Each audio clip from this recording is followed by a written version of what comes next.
Launching new NAFTA talks, Canada's Foreign Affairs Minister Chrystia Freeland holding the next round of trade talks in Washington at 9 a.m. Eastern after her meeting yesterday. Freeland praising Mexico's trade concessions on autos and labor rights, but still hesitant to strike a deal ahead of Friday's looming deadline. Yesterday, I spoke with Commerce Secretary Wilbur Ross, who said the U.S. is moving forward with or without Canada. This deal is pretty well put together with Mexico. So the president, as he's indicated, is fully prepared to go ahead with or without Canada. We hope that Canada will come in. I think it's a good idea if they do. There's really not much they should object to, but if not, they will then have to be treated as a real outsider. But winning congressional approval for a deal without Canada could be an uphill battle. Joining me now is Kevin Hassett, White House Council of Economic Advisors Chairman.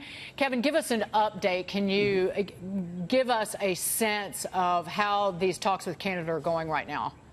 Right. Well, you know, the Friday deadline is a real thing because of the technicalities that, like, once the lawyers start talking about that, I start thinking about the Red Sox. I'm an economist, right? But absolutely, the Friday deadline is a real thing because we have to send the Mexico deal up to Congress and so on. And we hope that Canada will be part of that. You know, we're hearing that there's a lot of progress being made and that it's possible that, you know, we'll be able to see something sometime soon.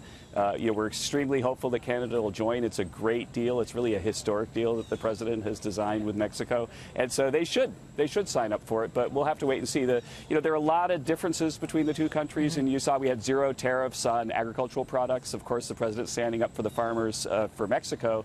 In Canada, that's more of a difficult political issue for the prime minister, right? Because they've got, you know, dairy farms that are trying to, you know, make milk on these farms that are covered with snow, and so they have really high costs, and so they protect them. And so anyway, so that kind of stuff has been, you know, lurking in the background for a long time, and we're very, very hopeful that it'll be resolved by Friday. The president has talked about the dairy tariffs, but we have a very favorable position under the quota system with Canada. Right. And according to the Brookings Institution, the United States actually ran a $650 million trade surplus with Canada on dairy. So is that really that big of a sticking point for the U.S.? Well, I think that the general principle that the president has outlined is zero tariffs, zero non-tariff barriers, fully reciprocal trade. He said that over and over, all the way back to the campaign. And I think that the important point is that once you start making exceptions, then, you know, who knows how far it's going to go. Our objective is that the Mexico deal and hopefully the Canada deal become a model for our deals with many other countries. And the president thinks that you can talk to one country a lot easier than you can talk to a bunch of countries. And that once we have a deal with Mexico, that you can lead to almost like an avalanche of deals, because people could say, oh, that deal with Mexico, I like that, I'll sign up for that too. Can the United States, though, just go it alone with Mexico? Again, it has to be with Canada and Mexico, correct me if I'm wrong, to get that fast-track status. And there are a lot of politicians, both in the House and the Senate, even local politicians who are Republicans who would be very upset if we don't get a deal with Canada done, because it would hurt those states' exports to our northern neighbor.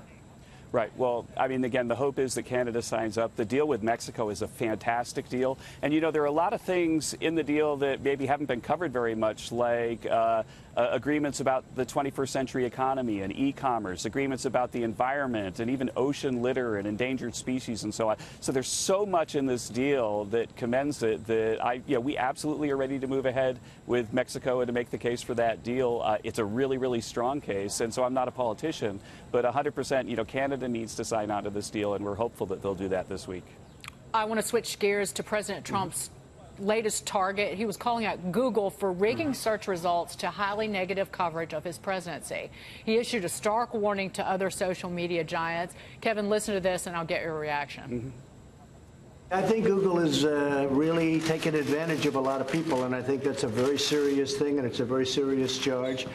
I think what Google and what others are doing, if you look at what's going on at Twitter, if you look at what's going on in Facebook, they better be careful, because you can't do that to people. They're really treading on very, very troubled territory, and they have to be careful. Google hit back, saying its search engine is not used to push a political agenda. The company's CEO, Sundar Pichai, is not going to show up in front of the Senate Intelligence Committee next week to answer questions. How likely are regulations? Because, again, That's not free market and not very Republican. It goes against Right. what you guys have been able to accomplish in terms of deregulation and freeing up this economy. Well, first, there are independent agencies that look into this all the time, and it's our job at the White House, really, to be looking at the 21st century economy, not the 20th century economy, right? Like, so we can't be just really good at buggy whips. We've got to think about what's going on right now. Now, internet search is a really, really interesting thing because they have these search algorithms that basically care more if somebody important links to a page than if somebody unimportant links to a page. So if you link to something, it's much bigger for Google than if I do. And so, you know, it could be that what's going on is that the mainstream media starts with more hits, and so they get higher rankings in Google, and so their discussion of the president goes to the top of the list. Or it could be that it's something else. And the question is that in a 21st century economy, you know, what is the right of the American government in this space? What should we be looking at? And I think that it's right for us to think about those things. But you mentioned those parts of government that do have the power to regulate: the Justice Department, the Federal Trade Commission, and the FCC, the Federal Communications Commission. But would you go as far to push or goad Congress, if you will, to change the Communications Decency Act? Because the internet companies they're shielded from liability for the content produced by others. Would you go that far, you think?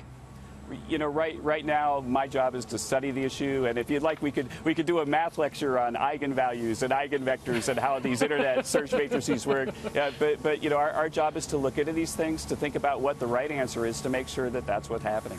Well, Kevin, I think that it's reassuring that there are people in government who actually understand tech, because, again, when Mark Zuckerberg was in front of Congress, that was kind of, well, interesting, right, to say the least. We need to make sure that things are fair for Americans and for all Americans, not just left-wing Americans, that's for sure. Kevin, really quickly, do you think that rising interest rates, and let's talk about the Federal Reserve, are a threat to our economic expansion? We get the second reading on second quarter gross domestic product in 50 minutes. Right. Well, of course, I can't comment on the GDP release, and sorry about the leaf blower behind me.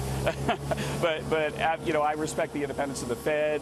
The Fed has very much revealed its strategy to watch the data and to make moves that it thinks are appropriate. We think that we at the White House have chosen great people to run the Fed, and we, you know, trust their judgment. I don't want to step in front of that. Has the president communicated directly with Jay Powell? You know, I can't talk about the president's communications, but I can say that the CEA chair, that's me, that we have a regular monthly lunch with Jay and the governors, and I think mine is coming up soon. And, you know, we talk about economic things, but I certainly never try to put pressure on him to do one thing or the other. Kevin, great of you to be here. It's great to be back. Yeah, Kevin, you covered a lot of ground, and we appreciate it very much. Thanks. Great to be Kevin here. Hassett, even with a leaf blower in the background. Leaf blower as scary as a chainsaw, in my opinion. Thank you, Kevin Hassett. Take care.